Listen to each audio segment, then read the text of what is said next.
Hello，大家好，欢迎来到我的留学日记。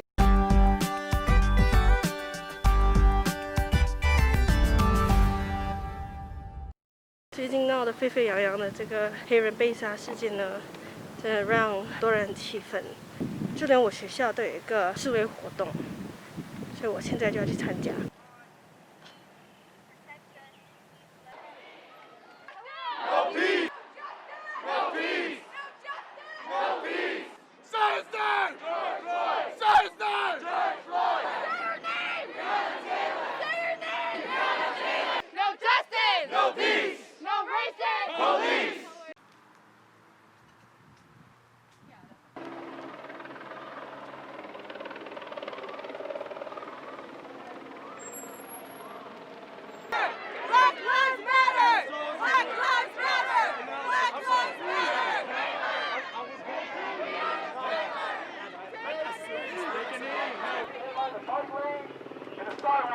有直升机和警察。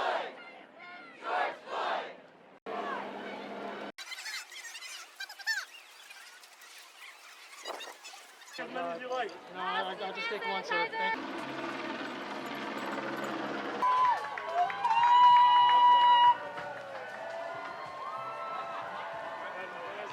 嗨，所以我回到家了。我知道国外很多人和媒体都是有点抱着事不关己、吃瓜子的态度来看待这件事情。标题下什么“美国暴动失控，骚乱升级”，底下一堆留言都是类似“美国一直在强调民主，看现在还不是闹出这种事情”。我们都懂了咯，新闻标题通常都是越放越夸张，越多观众越好。真的，这个暴乱只是占了少数，示威才是重点。来分享一下我这次在示威时的一些感想。当我看到身边不管是白人、黑人、拉丁人、亚洲人，各种人，男人、女人、老人，甚至是小孩，他们喊着口号，举着 Black Lives Matter 的牌子，路边经过的车辆都是按着喇叭为示威者打气。我有一刹那是感动的想哭的，因为这些人在捍卫他人的人权，也在捍卫自己想法及语言自由的权利。或许美国还是有很多歧视存在，但是在这里已经有很多人意识到了这个问题，并且想办法的解决它。我讲一句难听的，在亚洲有多少人意识到自己也在歧视其他的种族？有多少次你在马来西亚听过类似的话？美国的黑人和墨西哥人很多啊，你要小心啊！你再不听话，不然会抓走你啊，被打抢啊，你懂咯？马来人新年要到了，泰国美女是不是真的哦？阿瓜来的是吗？中国人、新加坡人、白人。我们讲太多次，讲到自己都深信不疑，我们觉得这就是事实。就像我在来美国之前也讲这一模一样的话，也没有意识到我也在歧视和刻板印象其他种族。即使在亚洲有少数的人意识到了，我们做了什么吗？我们很多时候都默许了这些事情。所以对我来说，这一些美国民众上街示威，在社交媒体上面炸捣乱，狂给政府压力，要求还 George Floyd 一个公道，要求更改法律，这个真的是一个很莫名温暖的一个举动。那天我跟我爸说我要去示威，我爸回了一句去来做什么，关你什么事？其实不只是我爸，我身边所有国际学生的爸妈都讲了一样话。我来自冰岛的朋友甚至跟他爸爸吵了整个上午，就为了去示威。为什么偏偏国际学生是最激动的其中一方？因为我们身为外来者，深刻了解到被不公平对待的那种感觉。我觉得我们不只是在帮他们发声出气，也在求一个可以公平对待每个人的社会。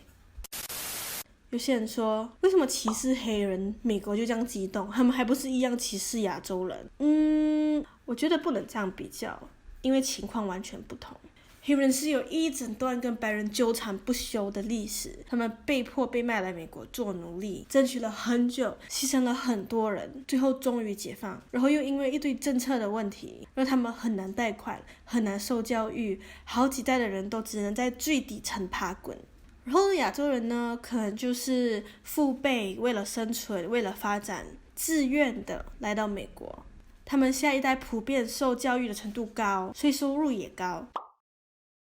所以外国人对亚洲人可能最差的刻板印象就是书呆子啊、搞笑啊、妈宝啊、英文不好啊、很会打功夫啊。但大家对黑人的刻板印象却是危险、犯罪分子、毒贩、杀人犯，一堆很负面的。我之前有跟一个从加拿大过来 LA 的黑人聊过，他说他在加拿大完全都不觉得自己是异类，就是路人甲一个。但是他在 LA 看到警察，却是下意识的感到害怕，会发抖，好像莫名其妙自己就成了犯罪分子。我听到当下就是觉得，天哪，我受到歧视根本就不在同个 level 吧。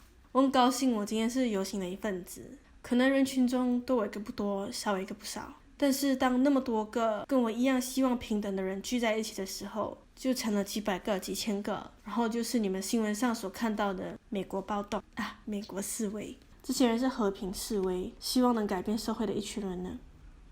哦，对了，我这里要小小带过一下示威民众打劫商店的这个行为。我一开始跟很多人一样不理解也不支持，无意间跟一个朋友聊到的时候，发现他居然是半支持的。首先他本身有在 Santa Monica 暴乱打劫的现场，他说示威者打劫是为了引起政府高层上流社会的注意，这些示威者同时也抵制买卖或是任何促进商业的行为，因为政府可以忽略和平示威，却不能忽视这些对城市经济、对这些商家的伤害，所以政府会被迫做一些什么。他也说这些被洗劫的商店通常都是大牌子 Adidas、Nike、Louis Vuitton， 这些商店的保险通常都买很大，根本不怕你来偷。当然这些人肯定也包括一些趁火打劫、浑水摸鱼的假示威者，所以还是有一些企业很不幸的遭殃了。以上就是我朋友很特别、很不同的看法，你觉得呢？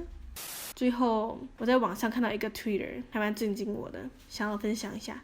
我们从小就被教育这个是 skin color 肉色、肤色，但是为什么没有人跟我们说过这个也是肤色呢？